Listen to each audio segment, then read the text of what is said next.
प्यारे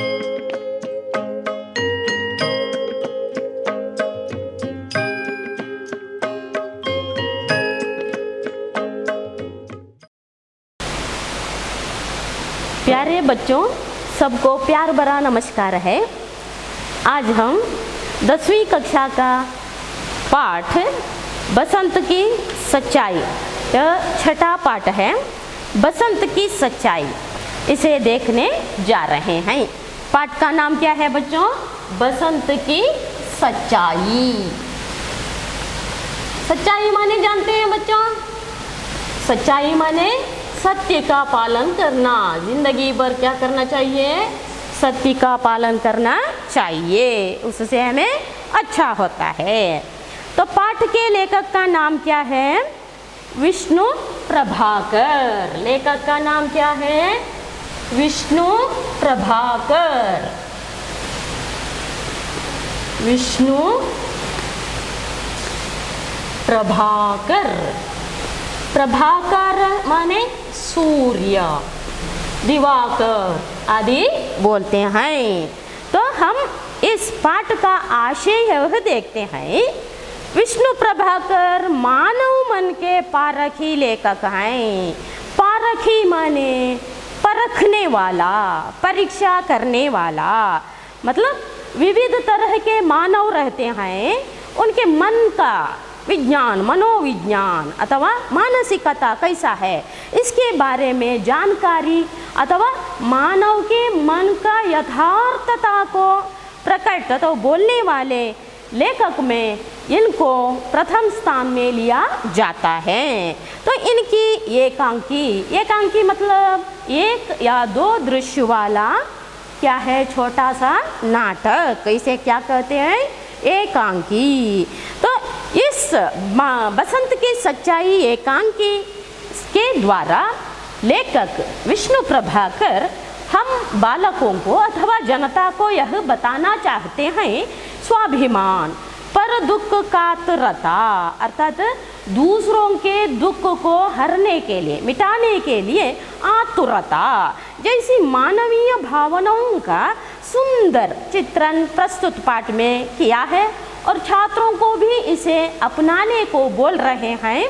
तो गरीब होकर भी स्वाभिमानी और परिश्रम की कमाई से जीने वाले बसंत और प्रताप एक ओर हैं और दूसरी ओर कंगाल माने गरीब, कंगालों के प्रति हमदर्दी दिखाते हुए आदर के साथ व्यवहार करने वाले राजकिशोर जैसे पात्र अनुकरणीय है माने अनुकरण करने के लिए योग्य है।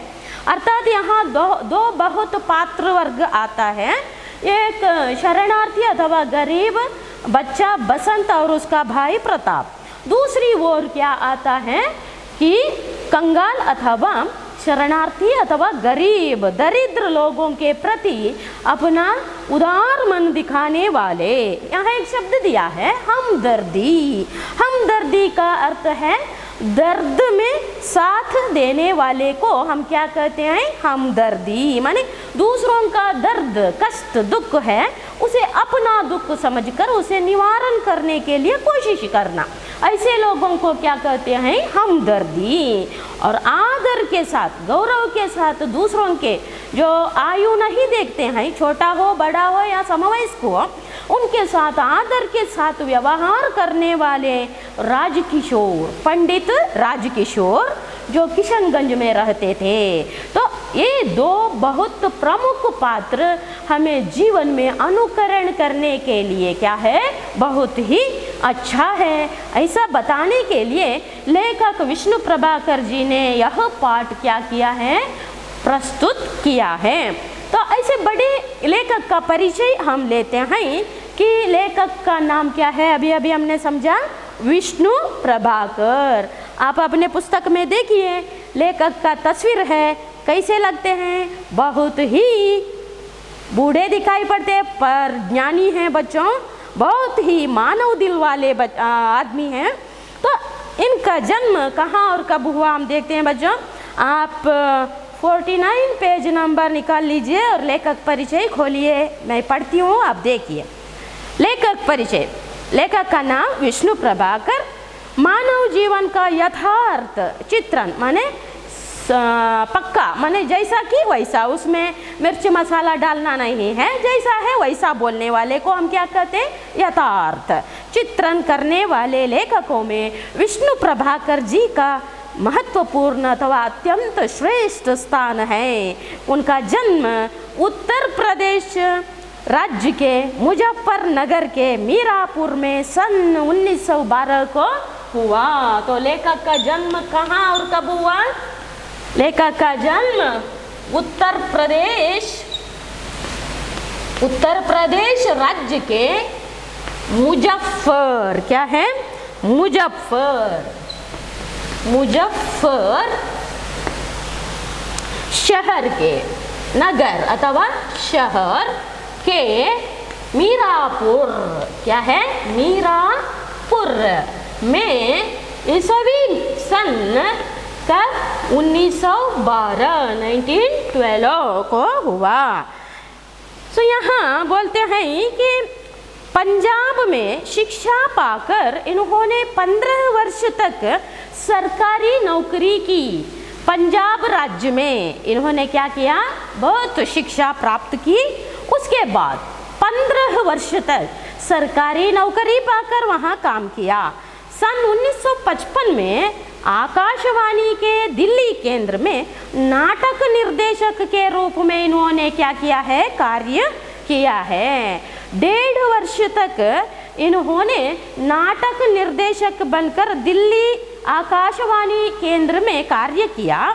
1.5 वर्ष मतलब 1.5 ईयर, 1.5 वर्ष। तो उसके बाद उन्होंने उस नौकरी के लिए क्या दिया, त्याग पत्र दिया।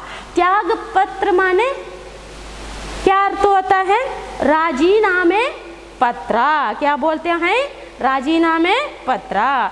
तो इसे देकर उन्होंने स्वतंत्र साहित्यिक के रूप में अपना जीवन यापन किया। मतलब अपने को संपूर्ण रूप से साहित्य लोक को क्या किया, समर्पित किया। ऐसे महान लेखक का मरण ईस्वी सन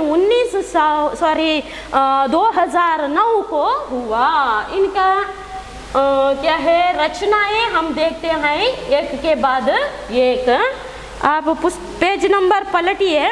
विष्णु प्रभाकर जी एक गांधीवादी लेखक माने जाते हैं। कौन कौन से गांधीवादी लेखक? पुरस्कार अथवा क्या बोलते हैं इनको, इनकी महानता, महत्व क्या बोल सकते हैं, महत्व। कौन है? गांधीवादी और मानव मन पारखी, क्या है, पारखी लेखक। तो आगे देखिए, मानवीय संबंधों का मनोवैज्ञानिक धरातल पर भावनात्मक चित्रण उनके एकांकियों की विशेषता है। तो इनकी प्रमुख रचनाएं कौन सी है? देखिए, आवारा मसीहा। आवारा माने पागल, मसीहा माने मुसलमान संत। मुसलमान संतों को क्या कहते हैं? मसीहा। तो ऐसे साधु सज्जनों के बारे में कहते हैं। तो मुसलमान धर्म के एक संत को हम मसीहा कहते हैं। और इनकी प्रमुख रचना तट के बंधन, निशिकांत, दर्पण का व्यक्ति, धरती अब भी घूम रही है, युगे युगे क्रांति, गृहस्थी इनकी प्रमुख रचनाएं हैं। मैं 1-2 लिखती हूँ बच्चे, बाकी का आप लोग पढ़ लीजिए। इनकी रचना पहली क्या है? गृहस्थी माने गृह चलाने वाली कार्य को क्या बोलते हैं? गृहस्थी। सो क्या है? आवारा मसीहा। आवारा मसीहा, आपने इसके बारे में 9वीं कक्षा में पढ़ा है इनका परिचय, तो थोड़ा सी जानकारी यहाँ मिली है। सो इनका मरण 2009 को हुआ। मरण कब हुआ? 2009। 2009। सो आगे हम देखते हैं पाठ पढ़ाने का उद्देश्य। देखिए, लेखक विष्णु प्रभाकर, आप अब 41 पेज खोलिए। पाठ बसंत की सच्चाई देखते हैं। पाठ प्रस्तुत करने का उनका उद्देश्य कि यहाँ आने वाला पात्र परिचय बसंत और प्रताप या बसंत की जीवन चरित्र, इसे देखकर बालक क्या करेंगे, अपने जीवन में प्रामाणिकता यानी कि ईमानदारी और उसकी जीने की रीति को क्या कर सकेंगे, सीख लेंगे। अर्थात हमें जीवन में प्रामाणिक रहने की बात बच्चे इस पाठ से जान लेते हैं। बच्चे देखिए, यहाँ पात्र परिचय, यह एक नाटक है ना, एकांकी है ना, तो पात्र परिचय इस तरह दिया है। बसंत वह क्या है, एक गरीब शरणार्थी लड़का है। शरणार्थी माने शरण में आने वाला अथवा किसी के आश्रय में रहने वाले को हम क्या कहते हैं, शरणार्थी। गरीब विलोम शब्द अमीर, गरीब माने बढ़ावा, पुअर। तो प्रताप बसंत का छोटा भाई, बसंत बड़ा भाई, उसका छोटा भाई, उसका नाम क्या है, प्रताप। पंडित राजकिशोर वह एक नेता है। नेता माने नायक, मुखिया बोल सकते हैं। डॉक्टर तथा दो राह चलते व्यक्ति, इतना पात्र परिचय इस पाठ के अथवा नाटक के अंदर आते हैं। तो इस पाठ में 3 दृश्य आते हैं। हम आज पहला दृश्य देखते हैं। तो बच्चे देखिए, यह एक नाटक होने के नाते स्टेज यानी कि मंच, हिंदी में क्या बोलते हैं, मंच।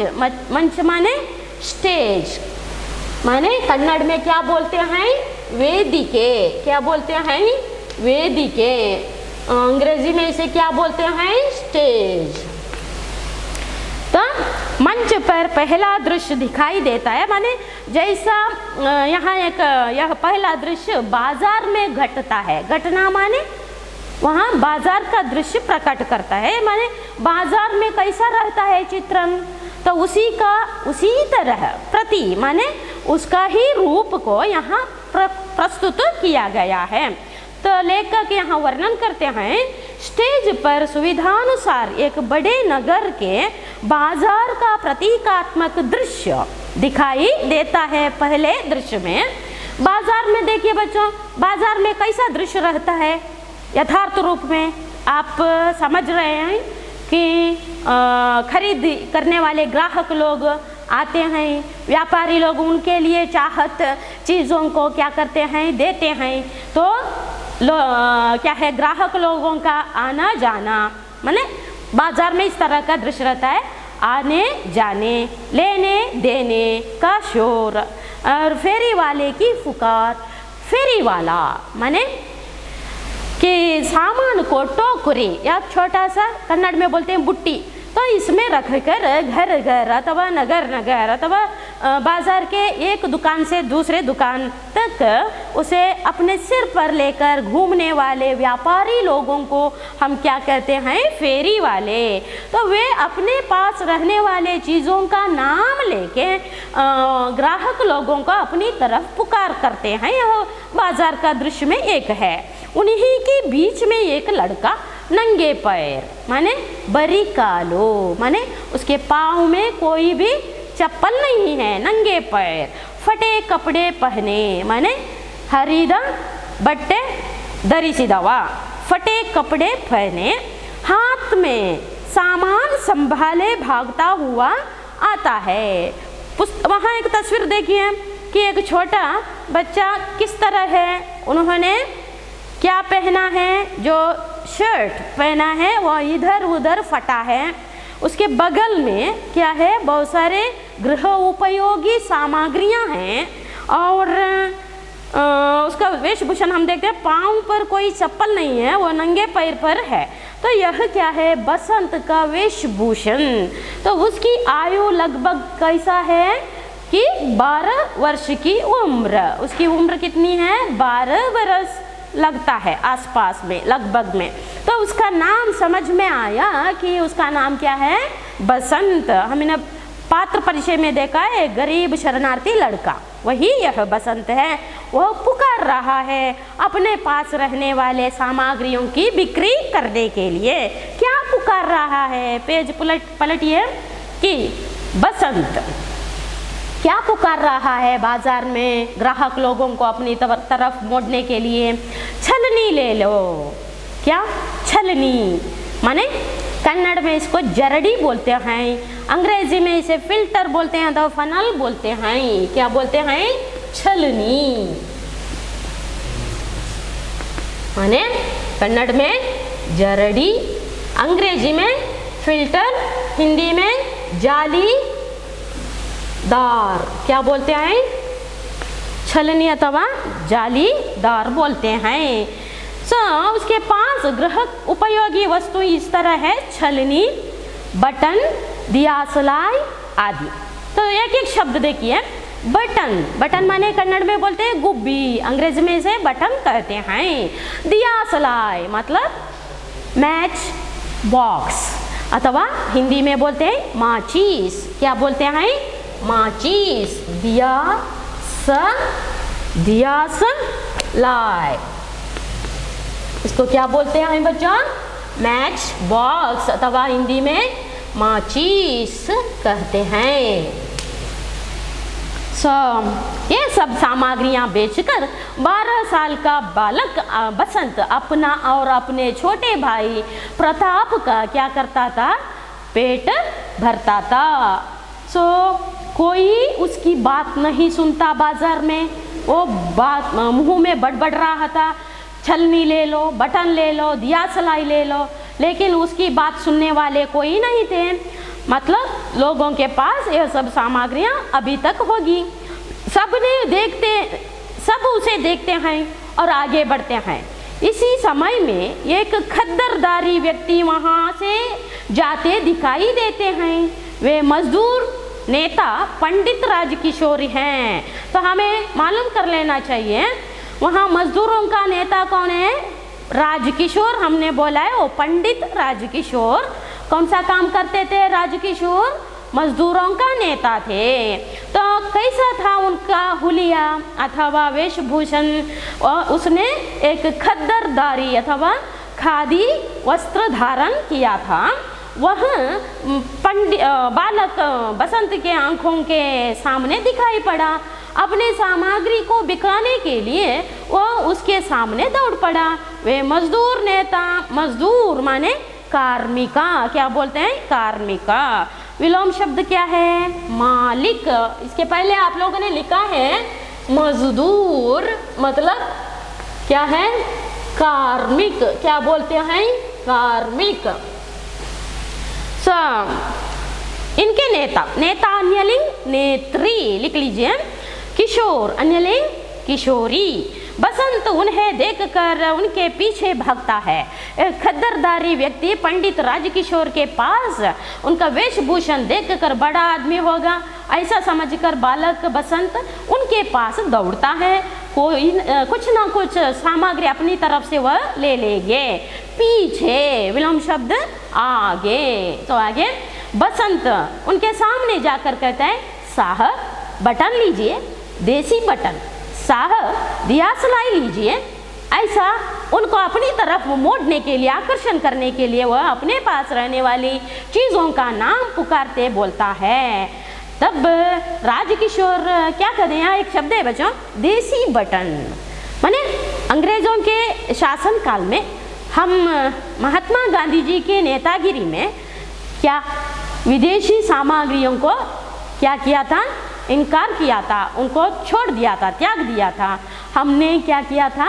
हमारे देश में उत्पन्न होने वाली सामग्रियों को उपयोग करना सीखा था। तो वहाँ पैदा हुआ एक बटन है देसी बटन, माने देश में तैयार होने वाला बटन है, चीज़ है। तो राजकिशोर कहते हैं, भाई मुझे कुछ नहीं चाहिए, जाओ किसी और को दो, ऐसा बोलते हैं। उसके सामने माने बसंत के सामने रहने वाली चीज़ों को देखकर राजकिशोर मना करते हैं उनसे चीज़ें लेने के लिए। तुम आगे बढ़ो। ऐसे लोगों को बहुत से देखा है हमारे राजकिशोर ने, तो इसलिए ऐसे बोला। तब बसंत कहता है, साहब छलनी लीजिए।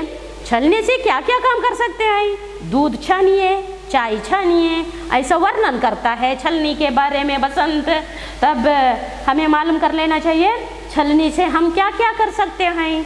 दूध छान सकते हैं, पानी छान सकते हैं, चाय छान सकते हैं। चाय माने टी, दूध माने इसका अर्थ दूसरा क्षीर होता है, यानी कि मिल्क। तो राजकिशोर कहते हैं मुझे नहीं चाहिए, तुम्हारा क्या है, छलनी नहीं चाहिए, दिया सलाई नहीं चाहिए। तब बसंत फिर बोलता है बटन, वह भी नहीं। ऐसा बोलते हैं राजकिशोर। बसंत कहता है दिया सलाई, नहीं नहीं मुझे कुछ भी नहीं चाहिए। तब बसंत बहुत विनम्रता से राजकिशोर के सामने हाथ जोड़कर बोलता है, देखिए बच्चों, पहले दृश्य में आपने देखा है किस तरह बात कर रहा है। साहब एक छलनी ले लीजिए, सिर्फ 2 आना। 2 आना मतलब 1 आना मतलब कितना है बच्चों? 6 पैसा। 1 आना माने कितना पैसा? 6 पैसा। तो 2 आना माने कितना पैसा हो गया? 2 आना मतलब कितना पैसा हो गया?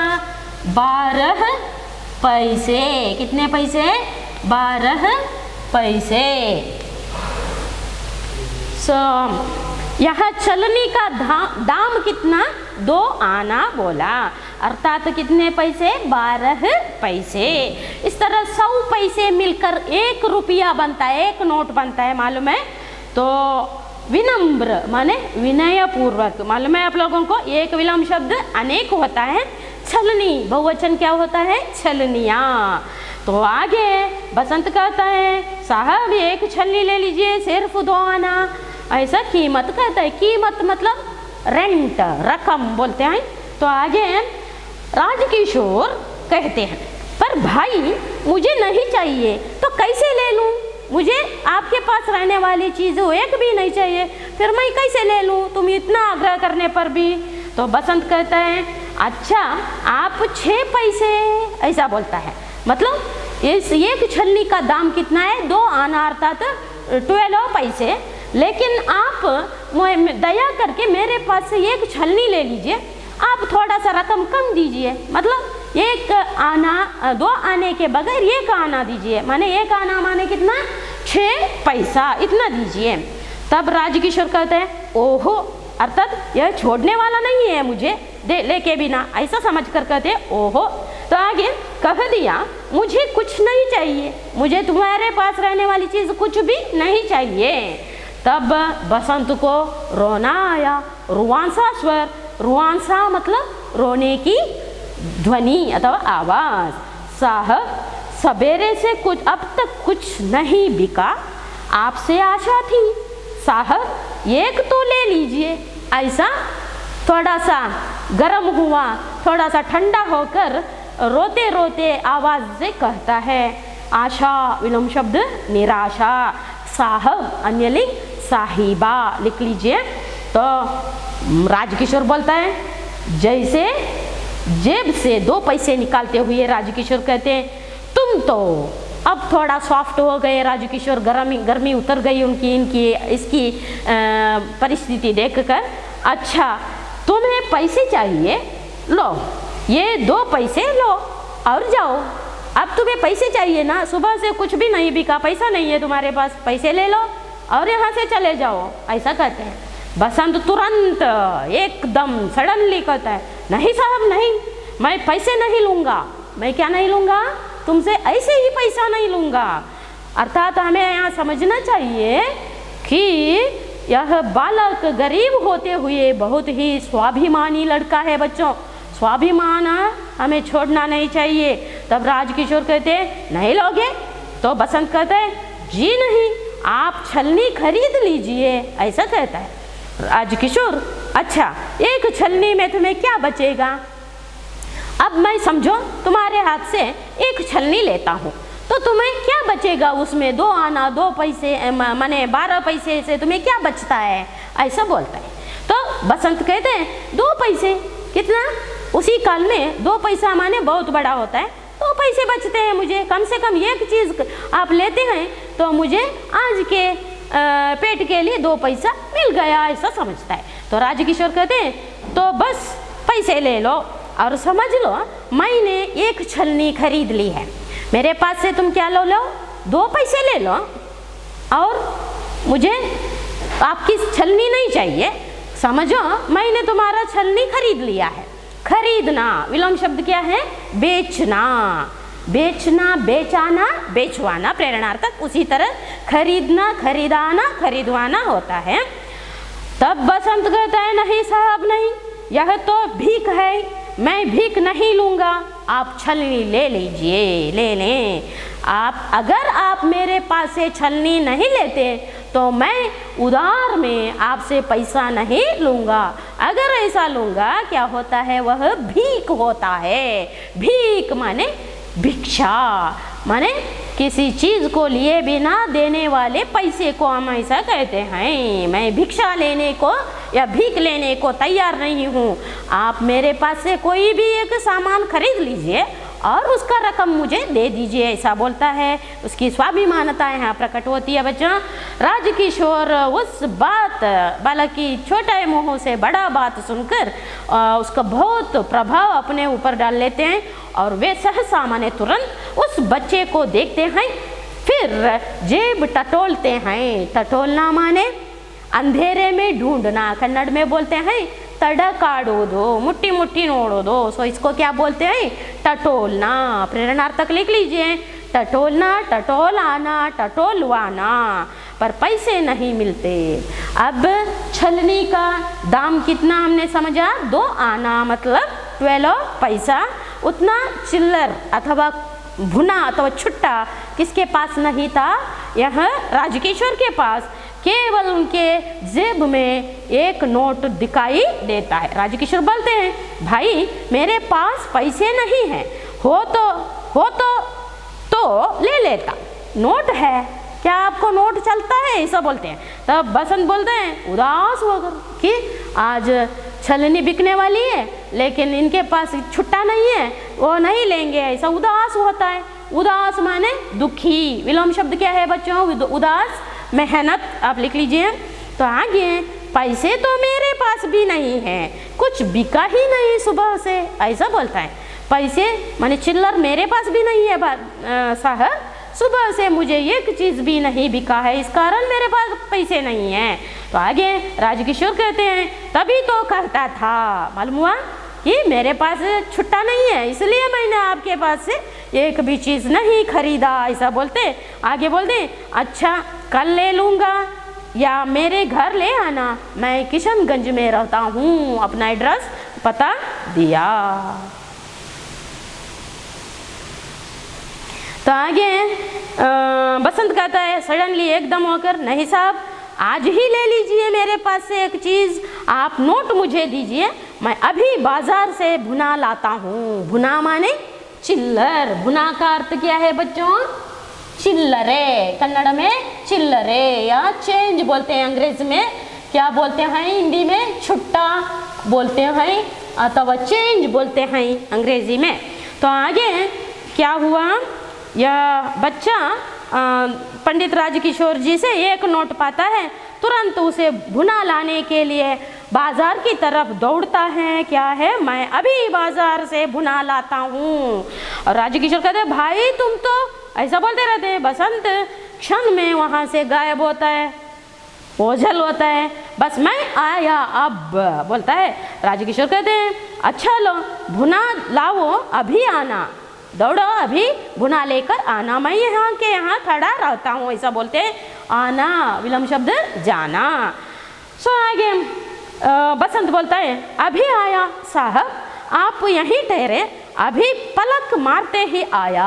आप एक क्षण सोचिए तब मैं यहाँ प्रत्यक्ष होता हूँ। पलक मारना क्षण में, तो पलक माने हमारे आंखों की रक्षा के लिए जो रहता है उसको एक बार हम बंद करके फिर से उसे छोड़ते हैं तो उसको क्या बोलते हैं? पलक लगाना। कಣ್ಣು ಮುಚ್ಚಿ ತೆಗೆಯುವುದು, कಣ್ಣು रप्पे मुच्ची ತೆಗೆಯುವುದು। ಅದಕ್ಕೆ ಎಷ್ಟು ಸಮಯ ತಗೊಳ್ಳುತ್ತದೆ? ಒಂದು क्षण। तो एक क्षण में मैं आपके पास क्या होता हूँ? प्रत्यक्ष होता हूँ। इस प्रकार बसंत राजकिशोर से एक नोट 1 रुपया पाकर बाजार की तरफ भागता है उसे चिल्लर करके लाने के लिए। राजकिशोर वहीं के वहीं खड़े रहते हैं। इस तरह धीरे धीरे मेल्लने निदानवागी 15-20 मिनट बीत गए।